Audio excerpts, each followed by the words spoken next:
to continue our discussion regarding President Trump's executive order declaring a crime emergency in the District of Columbia, and ultimately what could be the impact of this executive order. We are in process right now trying to get Dr. John Lott, who's the president of the Crime Prevention Research Center, and he is joining us right now. Dr. Lott, can you hear me? Welcome back to Washington I hear Watch. you fine. Thanks All for right, having me on. good. We're glad to have you. All right, we have been all over this issue of President Trump's decision to take on crime and the problem there of crime in Washington, D.C. And look, we all know the crime seems to just be getting out of control in cities all across America. But from your perspective, why is there so much crime in Washington, D.C.? What's the root cause, in your opinion? Well, I mean, it's not rocket science. Basically, if you want to deter crime, you have to make it risky for criminals to go and commit crime. And that means higher arrest rates, higher conviction rates, longer prison sentences, allowing victims to be able to go and defend themselves. In Washington, D.C., they have like 1,300 patrol officers. You have at most 400 or so on duty at any point in time. For a city of 720,000 people. That's a lot of ground to cover. And as the police union head has said there, the officers are stretched very thin. It's hard for them to do what they need to do. Plus, there's all sorts of restrictions that the city has put on them, making it more difficult for them to go and do their jobs. And so they're very strong supporters of the changes that Trump's going to be imposing, at least while they have the federal government in control. But, you know, it's not just arrest rates, it's also prosecution and conviction rates. The U.S. attorney that you had under Biden in 2022, he refused to press charges in 67% of the arrests that were made.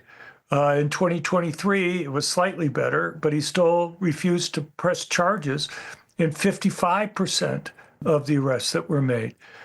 You know, that's not making it very risky. And even when they have convictions, so like a lot of the crime has been committed by juveniles, in part because how they are treated differently in the system there. And you have situations where juveniles are being let off, you know, even when they get convicted, of not facing any real punishments at all. And so, you know, it's, as I say, again, it's not rocket science. Well, great insight there.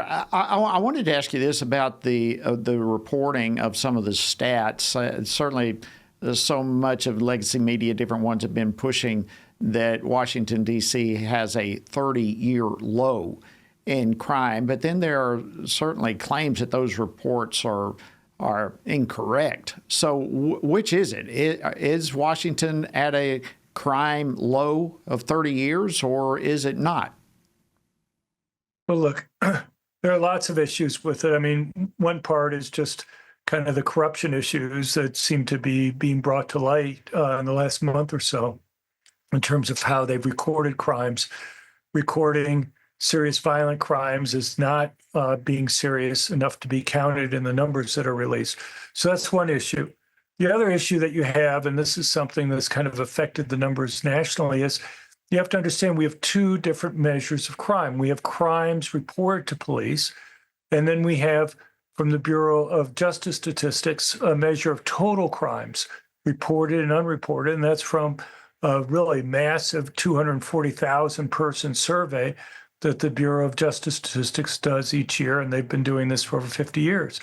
It's basically because of that data that we know only about 40% of violent crimes are reported to police, and only about 30% of property crimes are reported to police.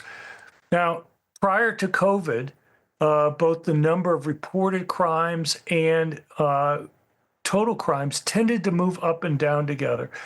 Since then, they've been pretty much unrelated. So, for example, while the FBI data has shown that the number of reported crimes remained pretty much flat during the first 3 years of the Biden administration. The Bureau of Justice Statistics numbers show that there was an unprecedented 55% increase in violent crime during that period of time. That's more than twice as large as the largest previous percentage increase that we'd had in violent crime. And, there are multiple reasons for why you have that gap that's occurring. One thing that's happened, we've known this for a long time, whether people report crimes to the police depend in part on whether they think the criminals are going to be caught and punished.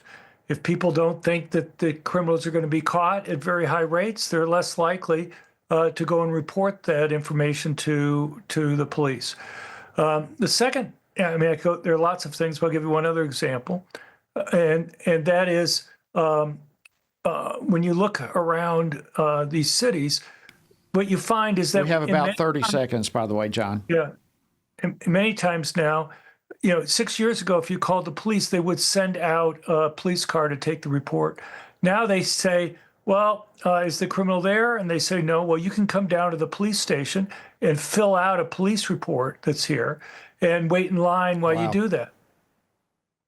Wow. Unbelievable. John Lott of the Crime Prevention Research Center, thank you so much. Fascinating information. We appreciate you joining us today on Washington Watch. Thank you very much.